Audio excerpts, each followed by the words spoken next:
Cybersecurity, the weekly cybersecurity podcast hosted by Richmond Advisory Group's principal analysts, namely me, Rory Duncan. And me, Christina Richmond. This podcast is your go-to partner for understanding the cybersecurity market, industry trends, and the real-world challenges of protecting organizations today.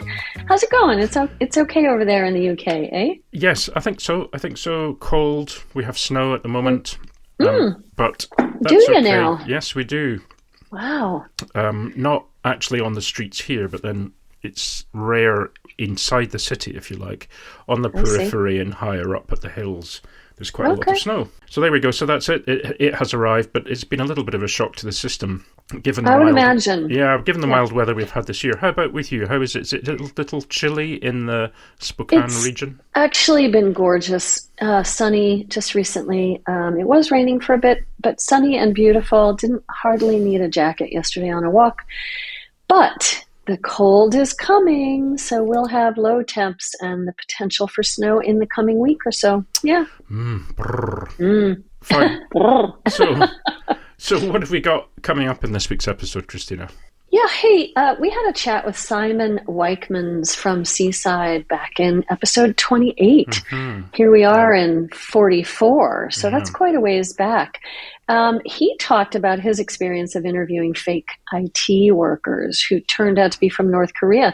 So we're going to have a little follow-up on that. There's a news story on that. Interesting. Right. Well, there's also something we'll cover, which is a report about, and it's been quite prominent this week, that Chinese cyber spies had used Anthropic's Claude Code AI tool to attempt to break into about 30 high-profile companies and government organizations. Now, some of it was successful, some of it not, but that'll be an interesting look at that. That one gives my the hair on my arms, start to rise because there's some future challenge coming for all of us, coming to a security SOC near you. What else? We have our guest. Yeah, our special guest is Cary Hudgins, VP Product Management for Fortra's cyber portfolio. Very interesting chap, and he'll be joining us later on. Yeah, now you had a briefing with them not too long ago. So I'm looking forward to getting to know Cary and hearing a bit more about what is top of mind for him. And then, let's just remind folks, they can sign up for our newsletter. It's free, Signal, not noise. Stay tuned for some exciting changes there. I've been working on more pithy, shorter takeaways, and we're experimenting with a lot of different content. So stay tuned and join us. Right, Christina, let's do some news. And here's an article I saw, which is really a follow-up. You mentioned it at the top of the show, a follow-up to the chat we had with Simon Weichmans from Seaside. He talked about his experience of interviewing fake IT workers, if you remember that. I think you do. I do. Yeah. So the follow-up, which is really interesting, is that 5 individuals have pleaded guilty this month in the US courts to helping said North American IT workers obtain employment at more than 130 companies. And this was reported in Security Week this week. It's interesting because the people that are pleaded guilty, they're all quite young. They're in their 20s and 30s. This one individual called Eric, I'm not even going to say that. His first name is Eric. That'll do. His last name, his last name is Prince. That's right. It's Prince. That's easy. We don't have to do the middle name. Okay. So one of those who pleaded guilty used his company to supply what was called certified IT workers to companies in the United States. So he ran, some kind of an agency. He was like an in-between person. And authorities say the man knew that the IT workers were using false and stolen identities. And he even helped them. Yeah, he did. He hosted laptops, provided the victim companies at locations in Florida. He even did drug tests or got people to do the drug tests. Exactly. So he didn't earn that much, relatively speaking. It was only, according to this report, only about $89,000 for his role. But when the salaries, the targeted 64 companies, resulted in more than $900,000 worth of salary payments from the victim firms. So he really didn't get that much. He got about 10%. Yeah. Was it worth it? Well, yeah, arguably not. I mean, presumably he's going to see a fair bit of time inside. Well, and then his collaborators, in their 20s, and Alexander Travis, he was 34, but Audricus, what a great name, Audricus Fagnasse, 24, and Jason Salazar, 30. They were accused of providing their identities to fake IT workers between 2019 and 2022. Yeah. So, 4 of the 5 individuals who pled guilty were U.S. and working with North Korean fake IT workers. Yeah. And what Simon was talking about, right, was he was featured in Wired magazine for having done these interviews with and identifying these fake workers way back when, earlier in this year. And he talked about how it's getting to be so much easier to do this, especially nowadays. Yeah. Yeah, it's fascinating. One thing that he mentioned was that when he was interviewing them, he would ask a question and there would be a slight pause as he imagined they were looking at ChatGPT for an answer, if he was asking a programming question or something.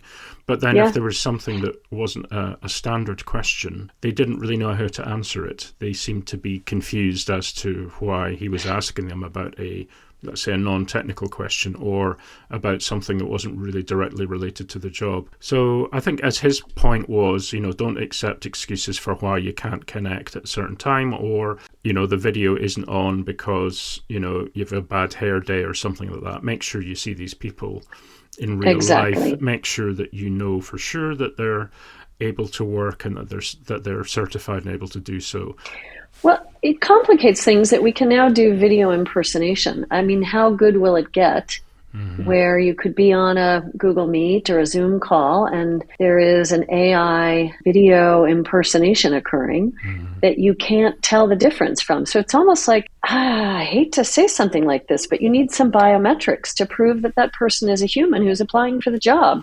Yeah. And you have to make sure that it's actually coming from them, not just a drug test from an intermediary. Yeah. It's kind of crazy. It's the Wild West of hiring, I suppose.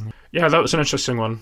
Why don't you do in the next story, Christina? Yeah. So everyone's been talking about the Anthropic Claude attack by Chinese cyber spies, right? So the spies told Claude to break into about 30 critical organizations, and some attacks succeeded. This was a news story in the Register, and I thought it was really interesting. It was interesting not only this article, but the Threat Hunter report, the 13-page PDF that Anthropic's threat hunters put together was also very interesting. So Anthropic dubbed this the first AI orchestrated cyber snooping campaign. And, I'm on the precipice of feeling like we have to take some responsibility. There's some accountability here. But the way we're reporting things is as if the agentic or Gen AI capabilities are outside of what we've built, outside of what we've made. Now, yes, there's a Chinese actor involved. Anyway, I don't know where I'm going with it other than to say it's fascinating how we objectify these agentic things and we don't take the responsibility. Yeah. So, with that said, it's the whole Frankenstein's monster idea, right? Yeah. We are the creators. We shouldn't be alarmed if whatever we create is either used by others or has a mind of its own at some point. Not that this has a mind of its own, but it is, being repurposed and used by others. We will only ever be as capable and effective of tackling this as anybody else is, because it's out there already. The tools have been made and they're not purely for internal government use or whatever. These are commercial and publicly available to everybody. So, fair. The Pandora's box has been opened. The genie's out of the bottle. Frankenstein is out of the lab. The haggis is running around the foothills of the Cairngorms. Oh dear. Yeah. Oh dear. So these government-backed snoops succeeded in a small number of cases, according to a recent report by Anthropic. And there is a little bit of, a marketing spin here, I think. I also think part of the marketing spin is what they say towards the end of the article. I think they say something like, there's a slight silver lining, however. Yeah, there right? is. That Claude did hallucinate during the attacks and claimed better results. What? So now we're happy that we have hallucination? Yeah, well, I thought it was interesting because the article says the AI, quote, frequently overstated findings and occasionally fabricated data during autonomous operations. The hallucinations included Claude claiming it had obtained credentials, but the credentials didn't work, or identifying critical discoveries that turned out to be publicly available information. So, even cyber criminals have to deal with some of the hallucinations that the tools are bringing them in their bad activities. So there you go. Right, but let's not minimize it either, though. It's right. So this is, a threat actor, a state actor, leveraging AI to perform recon, vulnerability exploitation, credential harvesting, data exfiltration at scale requiring minimal human supervision. Whoa, makes the hair on my arm stand up. It's further proof, right, that attackers are experimenting with AI just like we are on the defensive side. Well, and pretty soon it'll be, that Rock'em Sock'em Robot game where the blue robot is fighting the red robot and who will win. I always wanted one of those when I was a kid. I never had fun. one. Yeah, we just ended up just dispensing with the robots and just attacking each other. That was much more fun. I know, but here we are again. We get to, let's resurface the game. So, Anthropic asserts that such errors, now they have made a bunch of changes in how they're monitoring, and they're making sure to at least pay attention to what they know.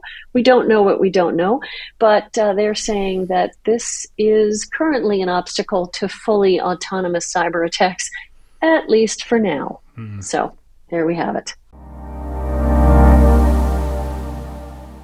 This week's special guest is Cary Hudgins, VP of Product Management for Fortra's cyber portfolio. Hey, how are you doing? Thanks for coming on the show. Thanks for taking the time to have me on. Yeah, of course, sure. And it's great because you and I talked a short while ago, maybe a couple of weeks ago. You gave us a briefing about some of your products and what you're planning and so on. But as Christina mentioned, we always start this discussion off with a kind of a fairly open question to you, which is, what keeps you up at night thinking about the world of cybersecurity? Yeah, I would say the thing that probably keeps me thinking is the general complexity of cybersecurity. And I think you can apply that to pretty much any solution area. So complexity and in general is just continuing to grow exponentially. So if you think about where we've come through over the last couple of years with whether it's AI or data storage, that has evolved rapidly. And so what keeps me thinking, maybe keeps me up at night, is how that impacts different solutions and solution areas. So if you think data loss prevention, the new challenges we're facing are data being in places that it hasn't been historically. So data being in the cloud, for example, or new and emerging data lakehouses, which are brand new, and how do you manage those? So that's one area. And then I look to things like brand protection and email security, and threats are evolving. Threat actors are using AI-based tools to be able to implement threats quicker. So we have to be able to stay on track with that evolution. And so just everything is moving very, very quickly if you look at each of those specific areas. You bring up something that we don't talk about very often on the show, and I want to drill down into it, if it's okay with you, Rory. I know you were trying to say something at the same time. No, exactly. I was probably about to say what you were going to say. So you mean we're doing the telepathy thing already? We are. Okay. We'll go. Why not? Let's see if it works. You jump in. It didn't work. Rory. It didn't work. I tried. It didn't work. We needed one of those sounds. So, Christina, you should carry on. Yeah. So where we haven't chatted a ton on the show, Cary, is what you said about data storage, that there are new data lakes arising. And let's drill into that. I mean, I also want to talk about the other stuff that you talked about is, the brand protection, the email phishing. I think all of those are really relevant. And there are super scary attacks that are occurring on that side of the house. But I think people are more aware of those, the impersonation, the phishing where AI is used. Let's talk a little bit about data lakes. Tell me more what you were thinking when you said that. Why is that keeping you up at night?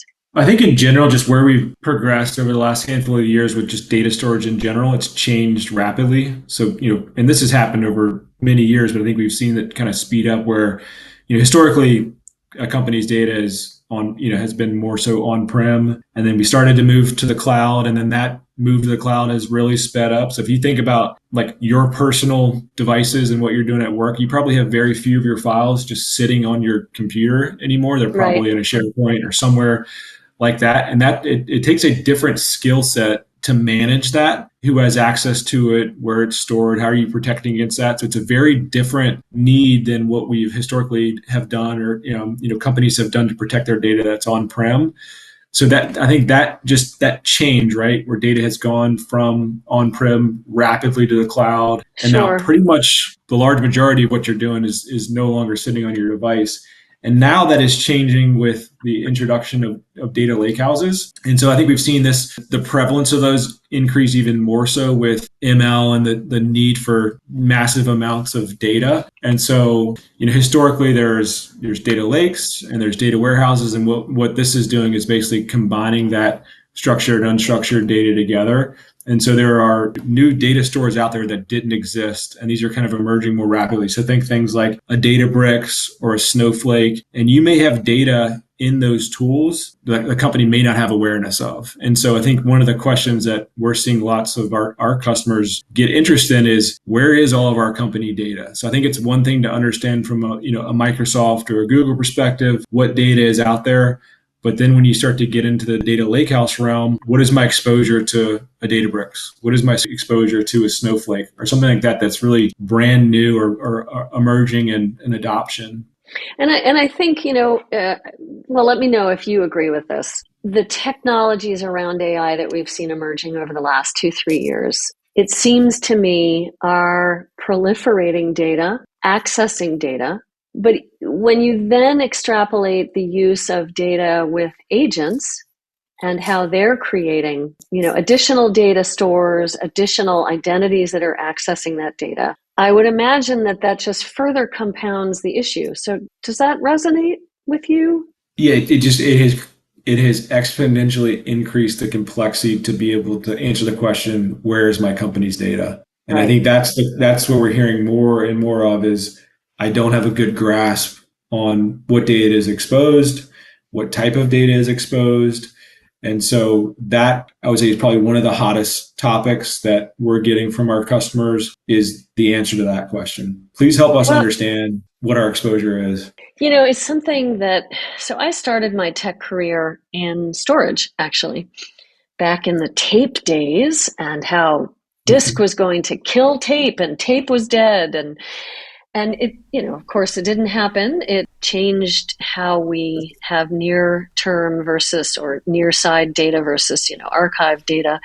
But it's interesting to me that data is sexy again. And I have long said that, A, you have to know where all of your assets are, not just your devices and your servers and your storage warehouses, etc., but what the data is within them. You need to know what it is because, A, there's regulatory control, there's PCI, or, where is your PHI, your health information, and also because then you need to know where your exposure is. So you've just brought up the key point with this complexity that we have, A, with your data is everywhere conundrum, and B, with how it's proliferating so rapidly and how it's being generated by entities that are not necessarily under our complete control. We may have guardrails in place for AI agents, but we don't have complete control necessarily. Yeah, totally agree. I think because of that lack of control, I would almost, I think the concern used to be more focused on, intentional data breaches and data leakages and things like that, where now I think it's probably likely more common to see accidental, just because there's not that awareness. It's harder to understand where the data is. And so when we kind of do some of these scans for our customers, we're very frequently surprising the customer with what is out there and available that they had no knowledge on. And to your point, that could be data that falls into one of those categories where it's a major concern for that data to be, floating out there publicly available. I wanted to kind of just change the topic slightly and talk about an area that I know a number of our guests, and I know you, Cary, are quite passionate about, and that's the kind of whole offensive use of security in a positive way. And I know you've got quite a lot of experience of that. The fact that, many commentators and those who've been in the industry for quite a long time are saying, hey, given the rate of change and the tools that are being used, we need to kind of get ahead of or in front of some of these potential attacks. What's your view on that in terms of where the industry is just now? Yeah, I think one thing that we're seeing that's changing, and one thing that we're changing with that ourselves, is it's no longer enough to do the occasional penetration test, where that was, I think, at times kind of a check the box. You do that, annually or maybe biannually or maybe quarterly. That's no longer enough. And so we're kind of moving into that realm of the need for continuous testing, right? Continuously understanding and knowing where are my vulnerabilities, and then having the ability to understand of those what are exploitable, and doing that as frequently as is possible. That's where we're moving towards, and that's where companies need to progress, because these vulnerabilities are emerging much more rapidly than they have in the past, and the exploits around those vulnerabilities are also emerging much quicker. And so companies need to be able to get their hands around, understanding what's out there, what's exploitable, so they can fix that as quickly as possible. So I think that's prioritizing it as well, which is critical, right? Because you just get inundated with this funnel of a massive set of vulnerabilities that are constantly expanding, as you were just saying. So knowing what the prioritization is. I mean, pen tests are famously static. So this iterative nature that you're talking about with discovering vulnerabilities, I think is critical. Yeah. And I think the need is really for vulnerability identification and pen testing to work together. They need to complement each other. So these aren't two different things that are siloed and don't work well together. They need to talk. And so one of the directions that we're working towards is, as we can identify a vulnerability, being able to, test against that and identify the impact. And to your point, bubble up what is most important. Like, as a company, what should I be most concerned with? You've got, to your point, this massive list of risks. What are the ones that I need to fix today?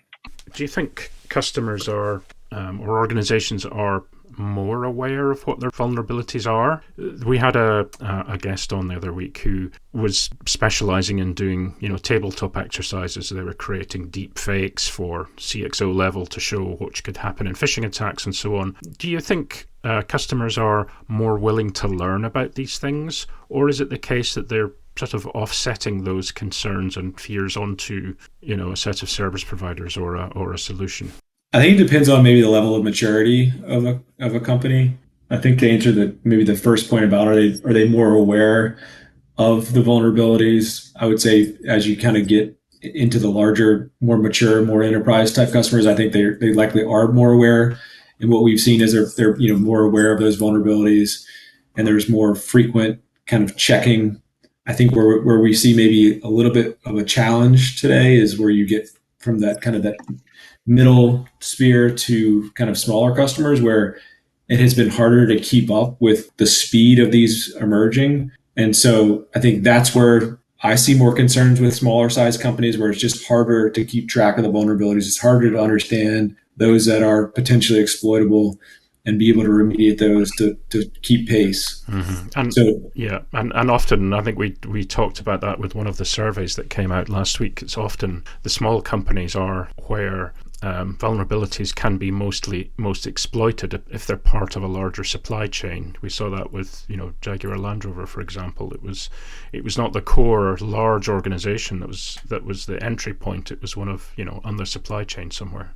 Yeah, no, I think this has been a fabulous chat. I'm really grateful that you could join us, Cary. And I haven't had a chance yet to listen back to the briefing that we had with you that Rory led for our side. But we so appreciate you coming on and spending time with us today and having a chat and talking about data and data storage, which is something near and dear to my heart, but not something that we get to talk about very frequently.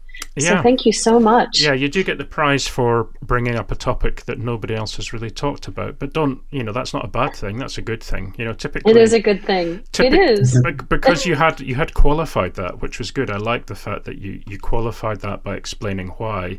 Often we ask people and they go, "Oh, AI," end of sentence, or my dog or something. My cat is usually the one I had, wasn't it? My toddler. Yeah, it was one of them. So thanks for that. I think everyone's getting a little burned out on the AI. Yeah. AI is everything. So. It is. It's a little bit of a burnout. Well, listen, thanks again. Appreciate that. Absolutely. And thanks for your insight. And yeah, we look forward to talking with you again soon. All right, great. Thanks, Rory. Thanks, Christina. Thanks. Bye. Thanks. Bye-bye. That was a really interesting chat with Cary, Christina. Yeah, really interesting to hear from him. It really was. I really enjoyed it. Yeah. I was really grateful he came on. And who do we have on next week? Yeah. We have friend of the show, Harold Moss. He's a renowned cybersecurity researcher and innovator and author, and he'll join us next week. Yeah, I'm really looking forward to that.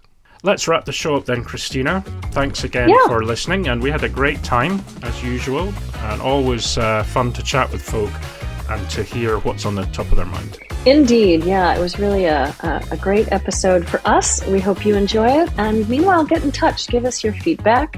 You can find me at Christina at richmondadvisorygroup.com. And you can find me, Rory at richmondadvisorygroup.com. And with that, we'd like to thank everybody for tuning in and listening, and hope you can join us again next week. Bye-bye. Bye-bye.